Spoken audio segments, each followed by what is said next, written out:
The Cowboys have lost 5 straight games since losing Tony Romo to injury in Week 2. Against the Eagles, Dallas hasn't lost 6 straight games in a single season since 1989. This will be DeMarco Murray's first game back in Dallas since signing with the Eagles this offseason.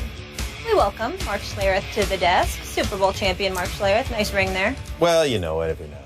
Yeah. Every now and again. Listen, why not? I would too. This man knows offensive line, and he knows the Dallas Cowboys. Oh, Good yes, match he for does. this topic. Yes. We need a voice of reason here. Okay. We do. How much have the Cowboys missed DeMarco this season? Oh, they've missed him a ton. And you go back to Joseph Randle, and listen, I thought this was going to work out for them. Obviously, it hasn't worked out for them.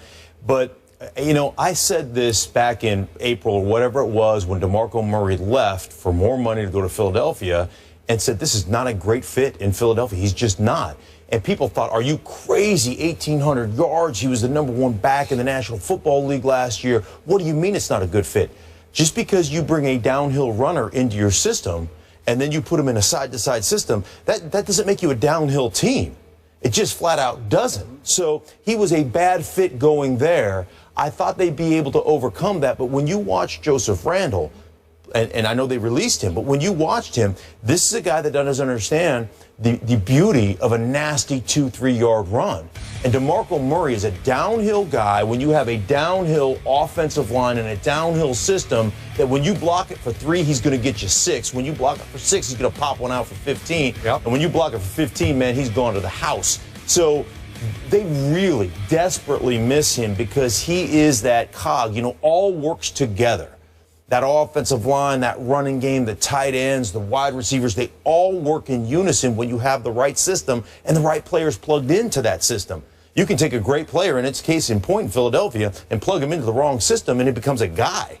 And that's really what has happened there. So, yeah, did the Dallas Cowboys miss him? You're darn right they miss him. They miss the heck out of him because they don't have a guy that can do what he does. And, you know, and it's really hurt them here down the stretch without Romo, obviously. You know, I tried to tell Skip this. He wouldn't accept it. Did you try to reason with him? I tried to reason with him. I tried to tell him, well, Darren McFadden, you don't know about his health. Well, I've known about it so far, well, right? I'm just saying, you don't know about his health, how long it's going to last. This is before the season obviously began. Tried to tell him about Lance Dunbar and how, you know, the workload, if there was going to be one, you don't know what he could handle. And, of course, Joseph Randle, we don't know whether his availability is going to be. Depends on what department store you pass by. Wait a second. He's gone. He's gone. I know he's gone. Out. You I know can't he's do gone. it anymore. I know he's The gone. statute of limitations has run out. I just couldn't pass that up. He's threw dirt on his grave. You can't do it. It's over. Listen, man. Listen, I just have fun with it, okay? He's no thief. He just was in the bad spot. Had some stuff to cover up, okay? I just can't get over that. It's just the funniest story of the year for me. Anyway, drawers and a daggone sample cologne. Don't get me started. But here's the point. The point is, those dudes are gone, and all you got to rely upon is McFadden, who hasn't been reliable. We know he can play, but reliability hasn't been his strength. Right. And then when you couple that with the fact that you can load the box because you can dare a Brandon Whedon or a Matt Castle to throw the football, that puts you in a very, very difficult situation. One, I believe DeMarco Murray more than proved he could handle behind that offensive line last season. You just don't disrupt something that appears to be working, particularly when you are in pursuit of a Super Bowl championship that has eluded you for the last 20 years. And you yourself have acknowledged that you're running out of time. Tony Romo has acknowledged on the team jet with you that you're running out of time, okay? So all of those things going on, and you decide to make that decision. I just think it's one of those situations where you messed up your own flow. The Dallas Cowboys did this to themselves. They did this to themselves, and that's why they suffered. The beauty of what they did last year was give us an 8-man box, give us a 9-man box. We don't care. We can still. We're not going to force you. You will never force us to check out of that based upon your defensive formations. We will dictate the running game to you, not the other way around. And that's not the way the NFL is structured anymore, because everybody wants to throw the ball 70% of the time. So defenses can dictate when you're going to run it, when you're not going to run it. Not when Dallas last year. Dallas said, we'll run it when we want to, even if we have Dez one-on-one, because we're going to jam it down your gullets, because we've got this offensive line, we've got this running back, we've got the best blocking tight ends in football. So we have these things established. What you have to understand, and I don't think any of us did, you should know in Dallas, does the guy that you have to replace the guy, does he understand those principles? The problem with some running backs, and Joseph Randle falls into this, is you don't understand the beauty of a nasty 2-yard gain. You don't understand the beauty when you're dancing around trying to break one for 80 every time. That takes you out of the flow of your offense. It puts you behind the chains, and that's exactly what happened to them here. So these are two guys, and you know what? It goes both ways. It's DeMarco Murray not understanding what the Philadelphia offense is either. Do I get to talk in this segment? Because I've heard a whole lot of you and a whole too much lot of you. Okay, go ahead, Skip. I haven't said one word. We haven't said a lot from your Cowboys. What could you say to us that we haven't heard? Go ahead. The floor is yours. About the Cowboys? Let's go. You are both dead wrong. If Tony Romo were still healthy and Lance Dunbar were still healthy, my Cowboys would be running away with the NFC East as we speak. So don't give me DeMarco this and DeMarco that. They would be missing him a whole lot more if he were running downhill through the National Football League for 150 yards a game, and he is not. And I remind you, the first time he faced Dallas's doomsday defense, he got a total of 2 yards on 13 tries. We're talking about him for the Cowboys. I get it. I have to put that in some perspective for you. Now let's look at the numbers, which you guys failed to look at. Right now, the Eagles are averaging 4.9 yards per rush. I don't know how, but without DeMarco, my Cowboys are averaging 4.5 yards a rush. That's pretty good. I think it's pretty great. You know why? Because they have by far the best offensive line in all of pro football. And it only gets a little better by each game because Lyle Collins, the rookie, is now at left guard and grades out right now as the best blocking left guard in football over the last 4 games. Thank you very much. Now, do you realize how much they miss Lance Dunbar, who tore up his knee at New Orleans? He was the Sproles of my offense. So surely, if he were my offense, you got a mouse in your pocket? Yeah. Hey, listen. Are you calling plays? Yeah, well, hey. Dunbar was a Sproles type. It had a Sproles type impact here. He had a 45-yard run against Atlanta. He had a 37-yard catch at Philadelphia. That's a little catch. It's mostly catch and run. 24 at the Giants. So, again, if you take him away, he's a difference maker in the run game. Okay, so all of a sudden, and Randall it craps out. He just bottoms out. He goes completely south, and he becomes more trouble than he's worth. And you told me 3 weeks ago, they're not going to miss a beat without Joseph Randle. Am I right? You thought Joseph Randle? I thought going into this season they would miss out because of the offensive line and the structure of the way they run it. I agree. I thought they'd be okay without DeMarco Murray. They haven't found that replacement. Wait a second. Back to the stats. Yeah. So my Cowboys have 895 yards rushing, and the Eagles have only 913. Oh, you That's can't not do that much. Yes, I can. I just did it. No, because you it's can't. I'm going to your number. I'm coming to your number. Oh. Here's why you can't do that.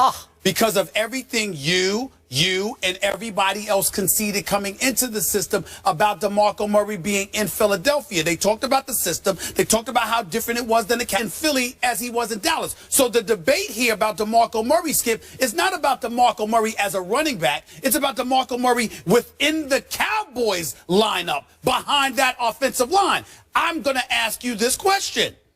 And I know that injuries happen. And I know that there's a lot that's going on, and Tony Romo has had his share of injuries throughout the years, okay? Skip Bayless, last year, Tony Romo seemed pretty fine for everybody. You trying to tell me that had nothing to do with the 392 carries, the 449 touches overall that were given to DeMarco Murray? DeMarco Murray saved Tony Romo. He saved him. No. Tony Romo had by far the best QBR in all of pro football. I'm sorry. Yes, it is. I'm not That's talking relevant. about that. I'm talking about health. I'm saying that DeMarco Murray behind that offensive line, because you were able to give him the ball, that's one of the reasons why Jerry Jones did it. Romo made DeMarco, not the other way around. Really? Yes. Really? Yes. Oh, Yes. my God. Yes. That's where I'm going. Let me just let me use last night's game to your argument. Okay, Mike Pettin be irrelevant to this argument. Go ahead. Okay, Mike Pettin last night Mike Pettin, at halftime, said, if we don't jump off sides, this game is tied 10-10. Wrong. If you don't jump off sides, that was 4th down, it's 10-7. And the bottom line is, you did jump off sides. You're talking about Tony Romo. Well, if Tony Romo wasn't hurting, Lance Dunbar wasn't hurting this. Okay, you know, if my aunt, Mark, blah, blah, blah, she'd be my uncle. No, you're smart enough to know. If Tony Romo is there, then you can't stack the box. You know, like what they're doing right now. They're just daring the quarterback to throw the foot. They're saying, we're going to take your run away. Are you trying to say the Cowboys weren't, the opponents weren't stacking the box against the Cowboys last year? They stacked it last year. They did stack them last year. Yes, they did. Stack the box with yes, they did. Tony Romo. Because of that offensive line. Hold on, Mark. Because of that offensive line that you brag about all the time, it was so potent, it was so powerful, they had to stack the line of scrimmage to try to neutralize the DeMarco Murray. That is absolutely true. I can show you so many 8- and 9-man boxes last year. I could show you 100 8-man boxes. Of course I could. Now I can show you 100 12-man boxes.